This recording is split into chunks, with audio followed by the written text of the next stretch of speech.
So guys, a number of you have asked me dozens of questions over the last 2.5 years of having this channel, all about my cabin. Different questions, how do I power it, how much solar power do I have, etc. Goes on and on.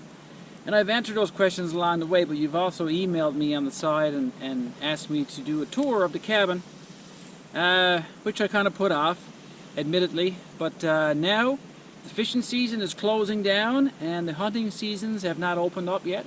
So I'm at my cabin now for 5 days, so I thought it'd be a good time to do it. So let's go take a peek.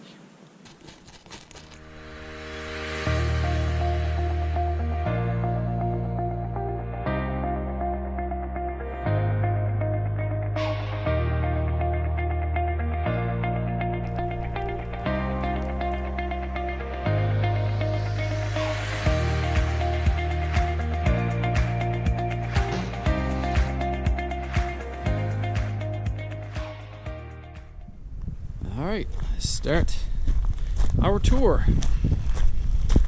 The deck I put on there last year, holding up well. This cabin is about 20 by 24 roughly. Got a little porch here, I put all my gear, and this is usually filled up quite full in the wintertime, especially with all the winter gear. This cabin is nothing fancy at all, it's just very, very practical. It has everything that we need to make us happy, and had it for about 15 years now. My kids were their whole lives spent here on the weekends and for weeks on end. Sometimes we come down on holidays and whatever. So yeah, it's just the main living room area here, and little kitchen area and a little kitchen place here. We'll talk some more about that in a minute. So of course this cabin is off-grid. It's run by solar panels up on the roof and a wind generator, and all that powers down into here. My wind generator comes down into this box here, which transforms the energy into electricity, and my solar panels come into this charge controller here, and the energy from the solar panels and the wind generator is stored into these four. Actually, I have 3 batteries here and one more battery just like it here, and that in turn goes to this inverter, and right now it's showing 13.1 volts. I'm only using 10 amps, but the batteries are run, which means that they are full. So from this inverter, the power comes out into the electrical outlets in the wall and up into the lights and ceiling fan and whatever else is powered here. And to turn the power on in this cabin, when you come in, you just come over here and press on this one button, and that's it. We have full power. But onward in the cabin here, I have a washroom here with indoor plumbing. I have running water that comes to my sink here, and then it goes to my toilet. And I'll show you that water take outside after. It's 1,000 liters or 300 gallons of water, and it's gravity fed. Now a little more of my water system here. Of course, so like I say, it's gravity flow. Just flows away there. I can use this one just like this. So you can just turn that one around. It's a nozzle type thing. My water system comes from the tank outside right here.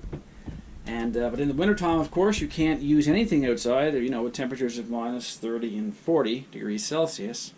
It's going to freeze instantly, so you have to keep everything inside. So I have this 8-gallon canister here, and I fill this one up with either water from the house or water from the lake.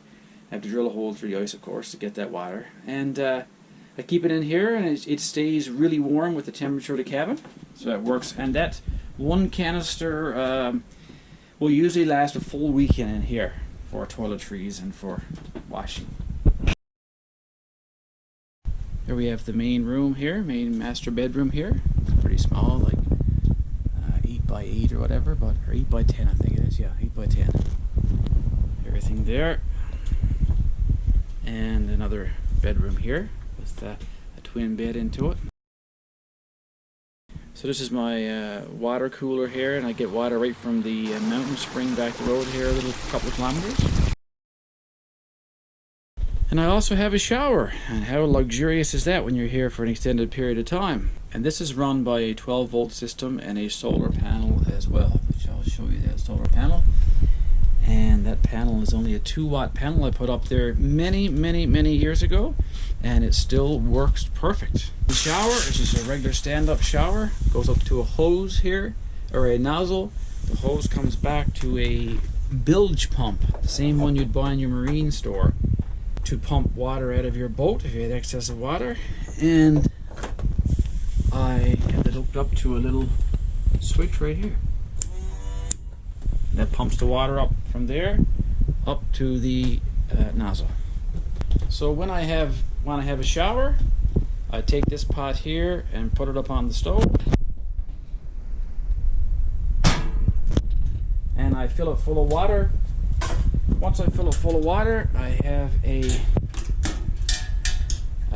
meat temperature probe for cooking. I put that one in the water and I turn it on. I have it set to 42 degrees Celsius. The water right now is only 24 degrees Celsius. 42 degrees Celsius, and that's the ideal shower temperature. So when you turn that on, turn on the burner here, and when it reaches that 42 degrees Celsius, it'll alarm, and then you're done with this part. Turn it off and bring the pot into the shower.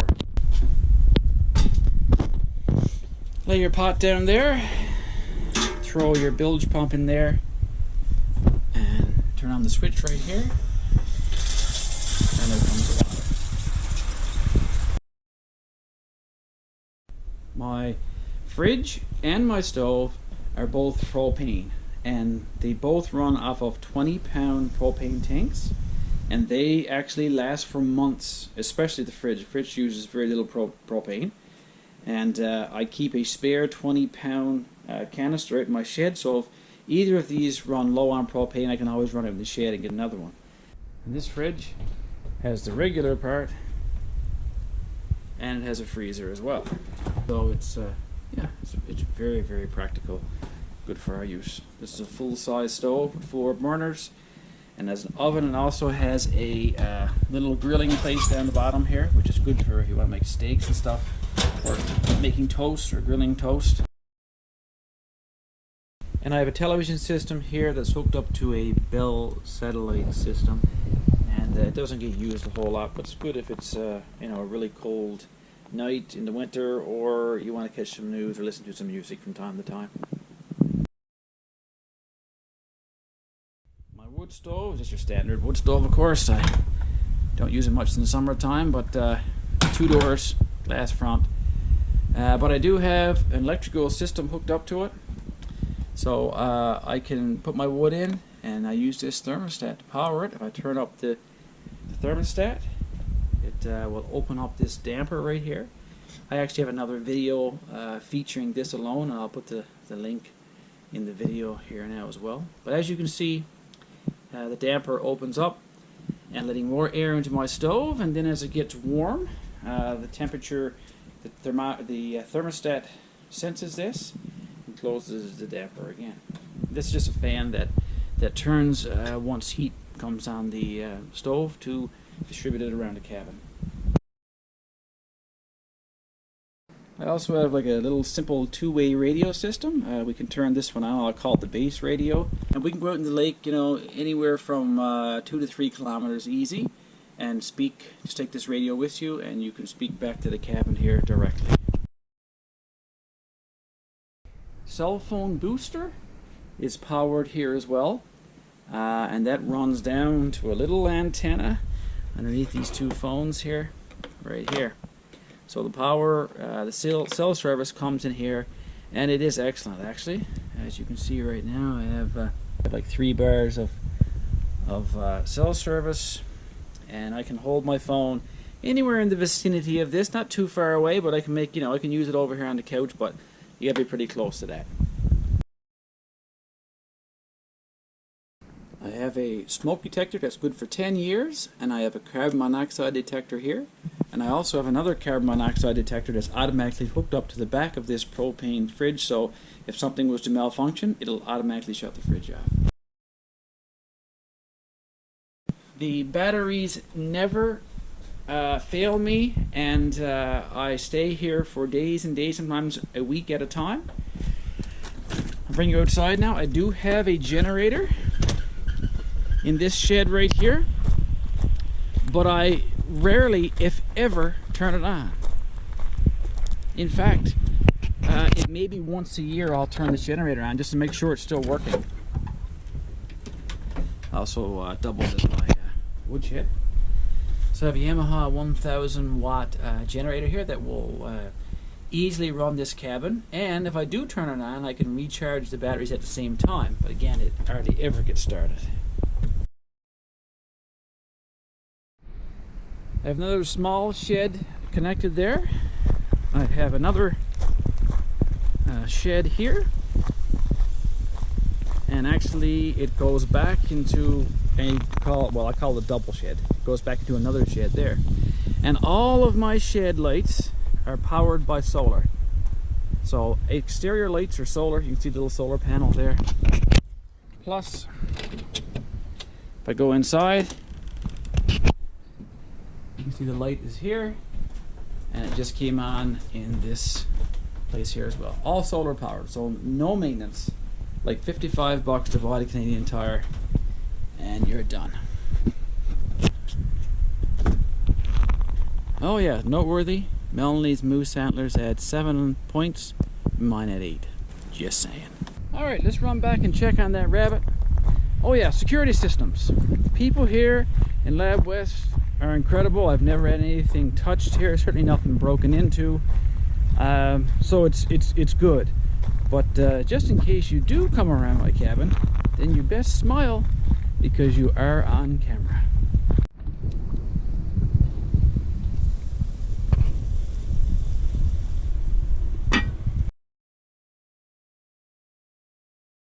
This is my access to the lake. Down to my pier.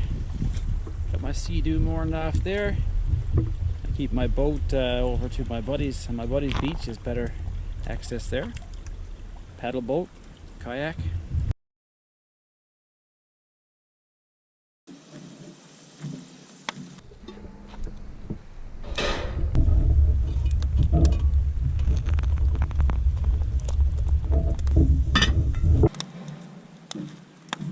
Well, the rabbit's cooked.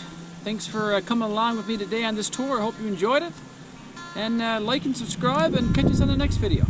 Okay guys, till next time, take care. And of course, this view from the picture window is always breathtaking. I